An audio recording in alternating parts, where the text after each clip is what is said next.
हैं news reporter network. आप देख रहे हैं न्यूज रिपोर्टर लाइव। सोच आपकी, आवाज हमारी। नमस्कार, मैं हूं बिपाशा पाल। आप देख रहे हैं न्यूज रिपोर्टर लाइव। शुरुआत करते हैं आज की हेडलाइंस के साथ।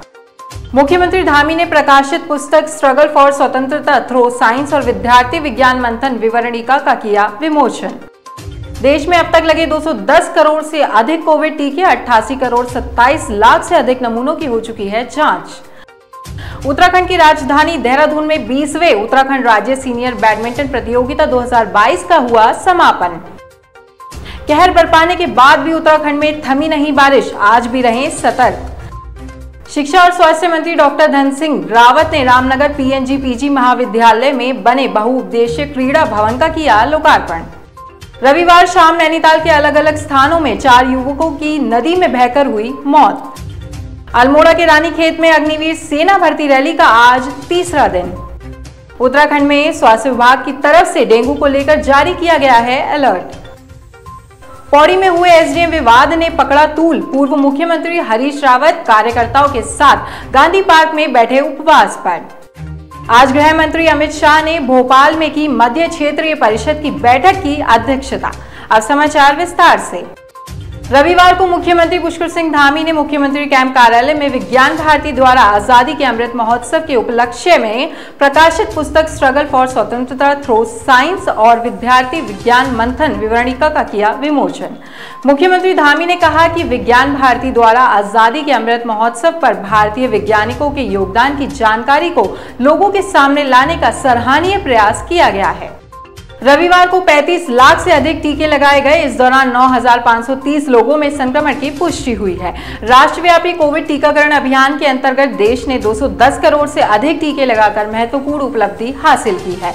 इस दौरान 9,530 लोगों में संक्रमण की पुष्टि हुई। वर्तमान में 97,648 लोगों का इलाज चल रहा है। स्वस्थ होने की दर 98.59% है। आपको बता दें, देश में अब तक 88 करोड़ 27 लाख से अधिक नमूनों की कोविड जांच की जा चुकी है। साथ ही पिछले 24 घंटे में 2,09,000 की जांच की गई है।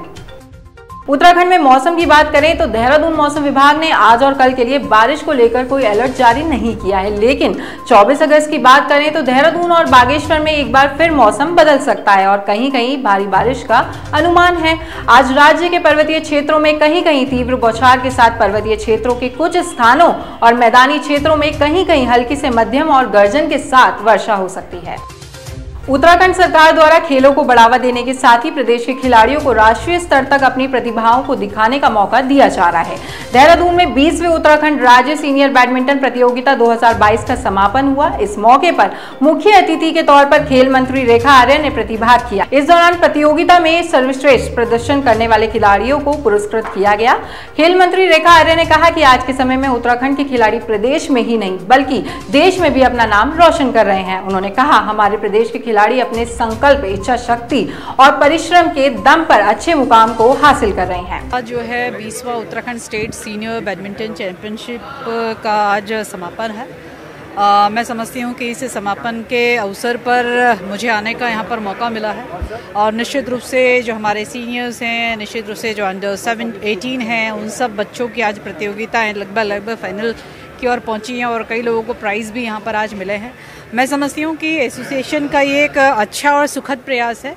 इससे कई मौके भी मिलते हैं, अवसर भी मिलते हैं और निश्चित रूप से बच्चों की प्रतिभा को निखार भी मिलता है और बच्चे फिर नेशनल और इंटरनेशनल के लिए प्रिपेयर भी होते हैं।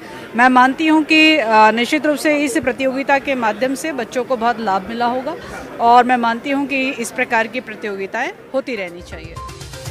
शिक्षा और स्वास्थ्य मंत्री डॉक्टर धन सिंह रावत ने रामनगर पीएनजी पीजी महाविद्यालय रामनगर में बने बहुउद्देशीय क्रीड़ा भवन का लोकार्पण किया। इस दौरान मीडिया से रूबरू होते हुए उन्होंने कहा कि सरकार ने नई शिक्षा नीति लागू कर दी है। उन्होंने कहा कि नई शिक्षा नीति के चलते अब पढ़ाई करना और आसान होगा, जिसका लाभ अब प्रदेश के सभी विद्यार्थी ले सकेंगे। साथ ही उन्होंने यूपीएसएससी पेपर लीक मामले में और सहकारी में हुए घोटालों को लेकर कहा कि जो भी मामले में दोषी होगा, कोई भी दोषी बख्शा नहीं जाएगा। उत्तराखंड में भारी बारिश के बाद नदियां नाले उफान पर हैं। बीती शाम नैनीताल जिले के अलग अलग स्थानों में 4 युवकों की नदी में बहकर मौत हो गई। इन हादसों में भवाली एयरफोर्स के संविदा कर्मी गर्म पानी खैरना के समीप कोसी नदी में नहाने के दौरान बह गए। साथ ही आपको बता दें, हल्द्वानी निवासी के 2 युवक रानीबाग के समीप नहाने के दौरान गोला नदी के बहाव में बह गए।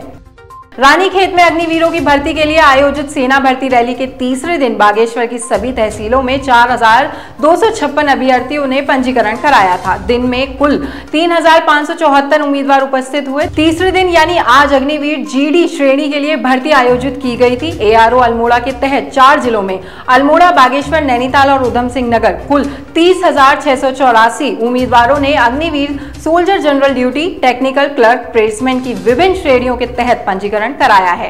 रैली के आयोजन के लिए नागरिक प्रशासन ने पूरा सहयोग दिया है और अधिकतम संसाधन जुटाए गए हैं। उत्तराखंड में डेंगू की दस्तक के साथ ही स्वास्थ्य विभाग भी अलर्ट मोड पर है। हालांकि राजधानी देहरादून के दून चिकित्सालय में अभी तक डेंगू का कोई भी मरीज सामने नहीं आया है। वहीं देहरादून के सबसे बड़े medical college Doon medical college ने डेंगू को लेकर तैयारियां पूरी कर ली हैं। चिकित्सालय के सीएमएस डॉक्टर केसी पंत ने बताया कि स्वास्थ्य विभाग की तरफ से डेंगू को लेकर अलर्ट जारी किया गया है, जिसको देखते हुए दून चिकित्सालय में डेंगू के मरीजों के लिए 20 बेड का अलग वार्ड बनाया गया है।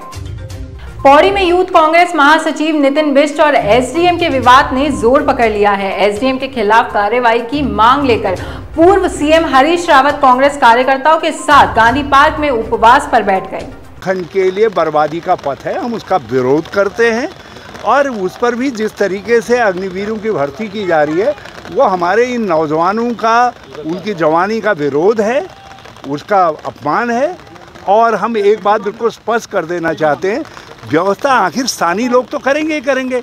नितिन बिष्ट उनकी व्यवस्था कर रहा है, उनको देख रहा है, आप उसको बाधक मान करके उससे कह रहे हैं उसके ऊपर मुकदमा दायर कर दे रहे हैं।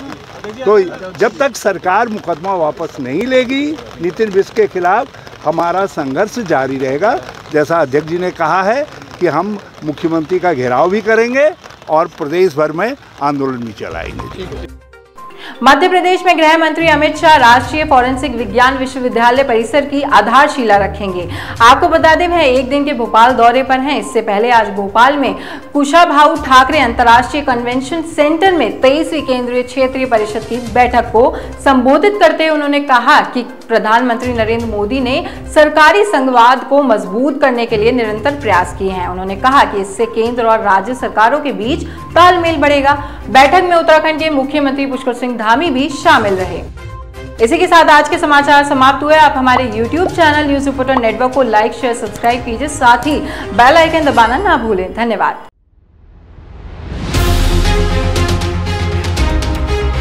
ये है न्यूज रिपोर्टर नेटवर्क। आप देख रहे हैं न्यूज रिपोर्टर लाइव। सोच आपकी, आवाज हमारी।